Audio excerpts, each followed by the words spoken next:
ఎల్నినోపై ప్రజలు రైతులు అప్రమత్తంగా ఉండాలన్నారు డిప్యూటీ సీఎం భట్టి విక్రమార్క. రవీంద్ర భారతిలో ఎల్నినోపై నిర్వహించిన సదస్సులో పాల్గొన్న భట్టి కీలక సూచనలు చేశారు.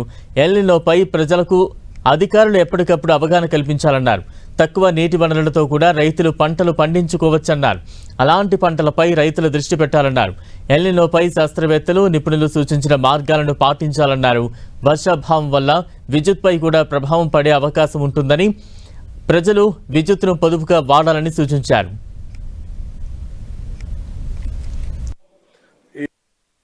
అంటే కేవలం దీని ప్రభావం వల్ల పాలనాపరమైనటువంటి నిర్ణయాలు ఒకటేనా కాదు, పాలనాపరమైన నిర్ణయాలతో పాటు ప్రజలు కూడా దీన్ని పూర్తిగా అవగాహన చేసుకుంటే వాళ్ళు కూడా వాళ్ళ నిర్ణయాలు వాళ్ళు తీసుకుంటారు.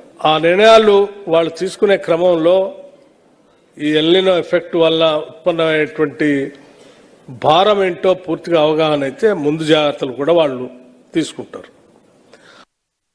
తెలిసినంతవరకు సాధ్యమైనంత వరకు ఈ వర్షాల ప్రభావం వల్ల ఎనర్జీ ప్రొడక్షన్లో కూడా, ఎలక్ట్రిసిటీ ప్రొడక్షన్లో కూడా తీవ్రమైనటువంటి ప్రభావం చూపిస్తాం. హైడల్ పవర్ అనేది పూర్తిగా తగ్గిపోతాం. అట్లాగే ఈ థర్మల్ పవర్ పై కూడా ప్రభావం పడతాం. దేశవ్యాప్తంగా కూడా ఈ హైడల్ పవర్ తగ్గిపోవటం వల్ల కేవలం ఈ రాష్ట్రంలోనూ కాదు, దేశవ్యాప్తంగా కూడా దాని డిమాండ్ విపరీతంగా పెరిగిపోయి దేశంలో విరివిగా పెరుగుతున్నటువంటి డిమాండ్కి అనుగుణంగా కావాల్సినటువంటి ఉత్పత్తి లేకపోబట్టి ఇవాళ ఆ ఎలక్ట్రిసిటీ కూడా మన అవసరానికి తగినంత అందుబాటులో రాలేనటువంటి పరిస్థితి ఉత్పన్నం అవుతాం.